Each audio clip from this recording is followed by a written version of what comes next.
पिछले एपिसोड में तांगसन ने झाओ जी को हराकर ट्रैक एकेडमी में एडमिशन ले लिया था, लेकिन बैटल करने की वजह से वह बहुत ज़्यादा घायल हो गया था। इसलिए ऑस्कर तांगसन को अपने कमरे में ले गया था। थोड़ी देर बाद तांगसन को होश आता है, जिसके पास ऑस्कर बैठा था। ऑस्कर तांगसन से उसकी हालत पूछता है, जिस पर तांगसन अपने आप को ठीक बताता है। इसके बाद ऑस्कर तांगसन को अपना नाम ऑस्कर बताता है और कहता है कि वह एक फूड ब्रांच का सोल मास्टर है। जिसके बाद वह तांगसन की तारीफ करते हुए कहता है कि तुमने तो झाओ जी को भी हरा दिया और तुम कितने ज़्यादा टैलेंटेड हो। इतनी छोटी सी उम्र में तुम्हारे पास कितनी सुंदर गर्लफ्रेंड भी है। तांगसन ऑस्कर को बताता है कि शाओ और तांगसन दोनों बस अच्छे दोस्त हैं। ऑस्कर तांगसन के मज़े लेते हुए कहता है कि कौन इस बात पर यकीन करेगा कि तुम दोनों सिर्फ एक दोस्त हो। दाइमुबाई ने मुझे बताया कि जब शाओ घायल हो गई थी तभी तुमने झाओ जी से लड़ाई की थी। हम सब दोस्त हैं और मैं ये समझता हूँ और मेरे भी कुछ उसूल हैं और मैं कभी दोस्तों की बीवी की तरफ इम्पोलाइट नहीं होता हूँ। इसलिए मैं तुम्हारे और शाओ के बीच में नहीं आऊँगा। मैं जानता हूँ कि मैं बहुत ज़्यादा हैंडसम हूँ, लेकिन मैं अपने दोस्त के लिए एक कुर्बानी दे दूँगा। इसके बाद तांगसन को बताता है कि वह निंगरांगरों को पसंद करता है। तांगसन ऑस्कर से शाओ के बारे में पूछता है, जिस पर ऑस्कर तांगसन को बताता है कि शाओ ठीक है, लेकिन एकेडमी के रूल सख्त हैं। लड़के लड़कियों को डिस्टर्ब नहीं कर सकते हैं, इसलिए उन्हें अलग अलग जगह रखा जाता है। इसके बाद तांगसन ऑस्कर से शाओ के बारे में पूछता है कि वह कहाँ पर है, जिस पर ऑस्कर बता देता है कि शाओ निंगरांगरों के साथ स्कूल की दूसरी तरफ है। तांगसन सबसे पहले अपने हिडन वेपन्स को इकट्ठा करता है, जिसे उसने कल झाओ जी के साथ लड़ाई में इस्तेमाल किया था। तांगसन समझ जाता है कि उसे और भी हिडन वेपन्स बनाने की ज़रूरत है, ताकि वह झाओ जी जैसे पावरफुल वॉरियर्स का सामना कर सके। इसके बाद तांगसन शाओ से मिलने जाता है। तांगसन शाओ से माफ़ी मांगता है, क्योंकि कल वह झाओ जी से शाओ को अच्छे से प्रोटेक्ट नहीं कर पाया। शाओ तांगसन को निराश ना होने कहती है और कहती है कि वे वाइस प्रिंसिपल बहुत ज़्यादा पावरफुल थे और हम उन्हें हरा नहीं सकते थे, इसलिए मैं तुम्हें दोष नहीं दे सकती। तांगसन शाओ को बताता है कि वे वाइस प्रिंसिपल नहीं हैं और यहाँ पर तो डीन भी नहीं है। पता नहीं वो कितने ज़्यादा पावरफुल होंगे। शाओ को भूख लगी थी, इसलिए वह कैंटीन की तरफ जाने कहती है। दोनों स्कूल में घूम रहे थे, तभी उन्हें एक मोटा लड़का दिखाई देता है, जो एक लड़की को परेशान कर रहा था। वह लड़की मोटे लड़के से ब्रेकअप करना चाहती थी, लेकिन मोटा लड़का लड़की को बार बार अपनी तरफ खींच रहा था। शाओ को गुस्सा आ जाता है और वह मोटे लड़के से झगड़ा करने चली जाती है। तांगसन मोटे लड़के से इस लड़की को छोड़ देने कहता है। मोटा लड़का तांगसन को अपने मैटर में ना पड़ने कहता है, जिसके बाद दोनों में लड़ाई हो जाती है। मोटे लड़के की मार्शल सोल फायर फिनिक्स थी और मोटे लड़के के पास इतनी पावरफुल मार्शल सोल देखकर तांगसन और शाओ हैरान रह जाते हैं। तांगसन अपने ब्लू सिल्वर प्लांट का यूज़ करके मोटू को पकड़ने लगता है, लेकिन मोटू की मार्शल सोल फायर फिनिक्स थी, जिसकी वजह से उसकी सारी ब्लू सिल्वर प्लांट जल जाती है। इसके बाद मोटू भी तांगसन पर अटैक कर देता है। तांगसन खुद को ब्लू सिल्वर प्लांट की मदद से बचा लेता है। दोनों बैटल कर रहे थे, तभी शाओ उस मोटे लड़के पर अटैक कर देती है। शाओ की खूबसूरती देख मोटा लड़का फिसल जाता है और अपना अटैक स्लो कर देता है, जिससे शाओ को मौका मिल जाता है और वह मोटे लड़के को अपनी first spirit technique arch body का यूज़ करके पीट देती है और उसे दूर गिरा देती है। तभी वहाँ पर दाइमुबाई आ जाता है। सबसे पहले वह बैटल को रुकवाता है और पूछता है कि यहाँ क्या हो रहा है। दाइमुबाई उस लड़की से पूछता है कि यहाँ पर क्या हो रहा है, जिस पर लड़की रोते हुए वहाँ से चली जाती है। तांगसन और शाओ समझ नहीं पाते हैं। इसके बाद दाइमुबाई तांगसन और शाओ को मोटू की कहानी बताता है और कहता है कि मोटू बुरा लड़का नहीं है। मैंने तुम्हें बताया था कि मुझे मिलाकर हमारी एकेडमी में 3 स्टूडेंट हैं। मोटू भी हमारा ही एक स्टूडेंट है। डीन ने कहा है कि इसकी मार्शल सोल एक म्यूटेटेड मार्शल सोल है, जिसकी वजह से मोटू के इमोशंस चेंज होने लगते हैं और यह अपने आसपास रहने वाले लोगों को ही नुकसान पहुंचाने लगता है। इसी मार्शल सोल की वजह से मोटू को कई सारी लड़कियों से अट्रैक्शन भी हो जाता है। इसके बाद वह बताता है कि मोटू की मार्शल सोल को सिर्फ एक चीज़ से कंट्रोल किया जा सकता है, और वो है इसे भरपेट खाना खिलाना। तांगसन और शाओ हैरान रह जाते हैं। वह मन में सोचते हैं कि कैसे कैसे लोग रहते हैं यार इस दुनिया में। इसके बाद तांगसन ऑस्कर को देखने जाता है, जो कि सो रहा था। ऑस्कर बताता है कि वह एक फूड ब्रांच का सोल मास्टर है, इसलिए उसे तुम्हारी तरह हार्ड ट्रेनिंग करने की ज़रूरत नहीं है। तांगसन भी चला जाता है। थोड़ी देर बाद वहाँ पर डीन फ्रेंडर आ जाते हैं। सभी बच्चे एक जगह पर खड़े हो जाते हैं। ऑस्कर भी वहाँ पर आ जाता है। ऑस्कर ने अपनी दाढ़ी साफ कर ली थी, जिसकी वजह से उसका चेहरा हैंडसम हो गया था और वह निंग रॉन्ग रॉन्ग के सामने हेकड़ी जमाने लगता है, जिससे सब उस पर हंसने लगते हैं। शाओ डीन फ्रेंडर को देखकर समझ जाती है कि ये तो वही शॉपकीपर है जिनसे उन्होंने मेटल का पीस खरीदा था। ऑस्कर बताता है कि डीन फ्रेंडर कोई शॉपकीपर नहीं है, वो शेक स्कूल के फाउंडर हैं। तांगसेन भी समझ जाता है कि डीन फ्रेंडर स्कूल के प्रिंसिपल भी हैं और शॉपकीपर का काम भी करते हैं। शाओ तांगसेन से पूछती है कि क्या डीन फ्रेंडर हमें पनिश करने वाले हैं पिछले दिनों की बिहेवियर के लिए। तांगसेन शाओ को कहता है कि क्योंकि वे डीन फ्रेंडर हैं इसलिए वह इतनी छोटी सी बात का बुरा नहीं मानेंगे। डीन फ्रेंडर सबके पास आता है और वह ऑस्कर और निंग रॉन्ग को आगे बुलाता है। फिर उन्हें स्कूल के 20 चक्कर लगाने कहता है और ऑस्कर को रास्ते को गाइड करने कहता है। जिसके बाद वह बाकियों से कहता है कि तुम लोगों का फर्स्ट लेसन आज शाम को शुरू होगा। जिसके बाद वह सबको अपने अपने कमरे में भेज देता है। फिर वह तांगसन को अपने पास बुलाता है। तांगसन भी डीन फ्रेंडर के पास चला जाता है और उन्हें अपने टीचर का दिया हुआ लेटर दिखाता है।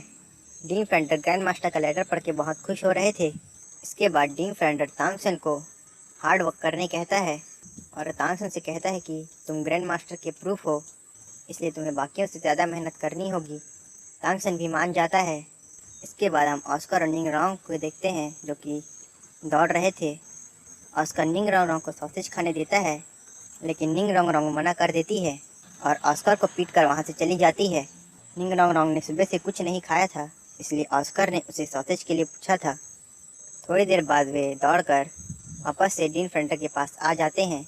डीन फ्रेंडर ऑस्कर से पूछता है कि क्या तुमने 20 राउंड पूरे कर लिए। ऑस्कर हाँ कहता है, जिस पर वह निंग रॉन्ग रॉन्ग से पूछता है कि क्या तुमने अपने 20 राउंड पूरे किए हैं। जिस पर ऑस्कर आगे ही खुद आकर कह देता है कि हाँ उसने भी पूरे कर लिए हैं। डीन फ्रेंडर समझ जाता है कि ऑस्कर झूठ बोल रहा है और निंग रॉन्ग रॉन्ग ने अपने 20 राउंड पूरे नहीं किए हैं। जिसके बाद वह ऑस्कर को अपने पास बुलाता है और उसे स्कूल के 20 और चक्कर लगाने कहता है और कहता है कि इस बार मैं तुम्हारी सोल पावर भी सील कर रहा हूँ। ऑस्कर को बुरा लगता है, लेकिन वह डीन फ्रेंडर की बात की अवहेलना नहीं कर सकता है, इसलिए वह 20 राउंड मारने चला जाता है। इसके बाद डीन फ्रेंडर निंग रॉन्ग रॉन्ग को डांटने लगते हैं, क्योंकि ऑस्कर ने निंग रॉन्ग रॉन्ग की वजह से झूठ बोला था ताकि डीन फ्रेंडर निंग रॉन्ग रॉन्ग को पनिशमेंट ना दे। निंग रॉन्ग रॉन्ग को भी गुस्सा आ जाता है और वह भी डीन फ्रेंडर से पलट कर बात करने लगती है और ऊंची आवाज़ में उन्हें जवाब देने लगती है और कहती है कि ये एक स्कूल है, कोई जंग का मैदान नहीं जहाँ पर सारे नियम माने जाएं। डीन फ्रेंडर निंग रॉन्ग रॉन्ग से कहते हैं कि अगर तुम इसी घमंड के साथ रही तो कोई तुम्हारे साथ नहीं देगा और जंग के मैदान में तो सिर्फ मारी ही जाओगी। निंग रॉन्ग भी गुस्से में डीन फ्रेंडर का नाम लेकर कहती है कि तुम सिर्फ एक सोल सेंट हो और इस छोटे से स्कूल के मालिक हो, हमारी ट्राई तुमसे ज़्यादा पावरफुल है। इसके बाद डीन फ्रेंडर निंग रॉन्ग से कहता है कि मैं जानता हूँ कि तुम कीवा वेम्बर ट्राइब की प्रीशियस प्रिंसेस हो, लेकिन ये मेरा शेक स्कूल है और यहाँ मेरी चलती है। अगर तुम मेरी बात नहीं मानना चाहती हो तो तुम मेरा शेक स्कूल छोड़कर जा सकती हो। निंग रॉन्ग को बुरा लगता है और वह रोते हुए वहाँ से चली जाती है। दाइमो बाई डीन फ्रेंडर से पूछता है कि क्या वह निंग रॉन्ग का सामान पैक करे। जिसके बाद डीन फ्रेंडर दाइमो बाई से कहता है कि क्या तुम चाहते हो कि वो वहाँ से चली जाए। इसके बाद डीन फ्रेंडर शाम को सबको सोल एरिना ले जाता है। एपिसोड में डीन फ्रेंडर ने ऑस्कर और निंग रॉन्ग रॉन्ग को स्कूल के 20 चक्कर लगाने के लिए कहा था, लेकिन निंग रॉन्ग रॉन्ग ने अपना टास्क को पूरा नहीं किया था, इसलिए डीन फ्रेंडर उसे डांटने लगते हैं और कहते हैं कि तुमने अपना टास्क पूरा क्यों नहीं किया। जिस पर निंग रॉन्ग रॉन्ग कहती है कि वह भूखी थी इसलिए वह टास्क को पूरा नहीं कर पाई। डीन फ्रेंडर से डांटते हुए कहते हैं कि क्या तुम सिटी में खाने और घूमने के लिए आई हो, तुमने अपने टास्क को पूरा भी नहीं किया और बिना पूछे अपनी सोल पावर यूज़ करके अपने टास्क को इग्नोर कर दिया, और तुम्हारे पास ये कौन सा हक आ गया कि तुमने अपने सीनियर को अपनी गलती को कवर करने के लिए कहा। निंग रॉन्ग रॉन्ग को गुस्सा आ जाता है और वह डीन फ्रेंडर से ऊंची आवाज़ में बात करते हुए कहती है कि ये एक स्कूल है, कोई जंग का मैदान नहीं जहाँ पर सारे नियम माने जाए। डीन फ्रेंडर कहता है कि तुम सही हो, लेकिन ये मेरा शेक स्कूल है, मैं यहाँ सभी बच्चों के लिए रिस्पॉन्सिबल हूँ। अगर तुमने बैटलफील्ड में ऐसी कोई गलती की तो तुम वो होगी जो सबसे पहले जंग में मारी जाएगी। निंग रॉन्ग रॉन्ग को गुस्सा आ जाता है और वह डीन फ्रेंडर का नाम लेकर उससे कहती है कि तुम सिर्फ एक मामूली से सोल सेंट हो, हमारी कीवा एम्बर ट्राइब दुनिया की सबसे बड़ी ट्राइब है, कोई भी हमें नहीं हरा सकता है। डीन फ्रेंडर कहता है कि हाँ मैं एक सोल सेंट हूँ, लेकिन तुम यहाँ पर सबसे कमज़ोर हो। तुम्हें क्या लगता है बिना किसी विल पावर के कोई तुम्हारी मदद करेगा? बैटलफील्ड में कोई ये नहीं देखेगा कि तुम एक सपोर्ट ब्रांच की सोल मास्टर हो। उनकी नज़र में सिर्फ तुम एक एनिमी हो जिसे वह जल्द से जल्द ख़त्म कर देंगे। अगर तुम खुद को बचाने में नाकामयाब रही तो तुम सबसे पहले जंग के मैदान में मारी जाओगी। निंग रॉन्ग जब अपने पास खड़े तांग सन, शाओ और दाइमू वगैरह को देखती है तो उसे बुरा लगता है, क्योंकि वह उन सब में सबसे कमज़ोर थी। जिसके बाद वह ऑस्कर की तरफ उंगली करते हुए कहती है कि मैं तो ऑस्कर से ज़्यादा पावरफुल होंगी। जिसके बाद डीम फेंडर निंग रॉन्ग से कहता है कि क्या तुमने कभी ऐसे फुल सोल मास्टर को देखा है जो फुल सोल पावर के साथ पैदा हुआ हो? निंग रॉन्ग को बुरा लगता है और वह रोते हुए वहाँ से चली जाती है। जिसके बाद डीन फेंडर सबको सोल एरिना के लिए ले जाते हैं। इसके बाद हम कीबो एम्बर ट्राइब के अंदर निंग रॉन्ग के पिता को देखते हैं, जिनके पास स्वॉर्ड मास्टर आते हैं और उनसे कहते हैं कि निंग रॉन्ग ट्राइब से बाहर चली गई है, क्या तुम्हें उसकी बिल्कुल भी परवाह नहीं है?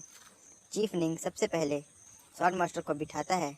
जिसके बाद स्वॉर्ड मास्टर चीफ निंग से पूछते हैं कि क्या श्रेक स्कूल निंग रॉन्ग को हमसे बेहतर पढ़ा सकता है? चीफ निंग स्वॉर्ड मास्टर को समझाते हुए कहता है कि श्रेक स्कूल का डीन गोल्डन आयरन ड्रैगन का मेन अटैकर है और श्रेक स्कूल के अंदर बहुत से सोल सेंट और सोल एम्परर्स हैं।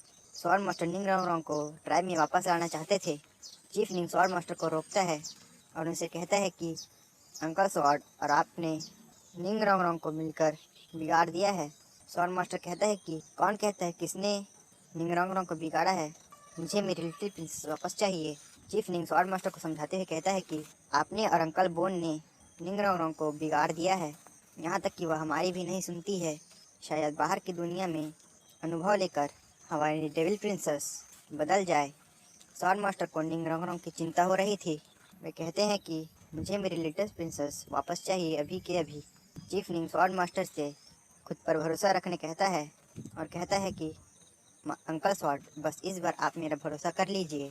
जिसके बाद स्वॉर्ड मास्टर चीफ निंग से कहते हैं कि अगर निंग रंगनों को कुछ भी हुआ तो सारी जिम्मेदारी तुम पर ही आएगी। जिसके बाद वे वहाँ से चले जाते हैं। चीफ निंग एक डिसाइपल को बुलाकर श्रेक स्कूल के डीन फ्रेंडर के लिए एक लेटर लिखने कहते हैं और उसे श्रेक स्कूल भिजवाने कहते हैं।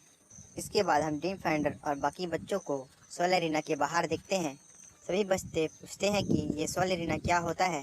डीन फ्रेंडर सबको बताता है कि सोल एरिना ऐसी जगह है जहाँ पर सोल मास्टर्स लड़ते हैं। साउथ सिटी में एक ही एरिना है जिसका नाम साउथ सोल एरिना है। तुम सभी मॉन्स्टर्स हो, इसलिए मॉन्स्टर्स की तरह ट्रेनिंग करो। जिसके बाद वे उन्हें सोल एरिना में रजिस्टर करने के लिए ले जाते हैं।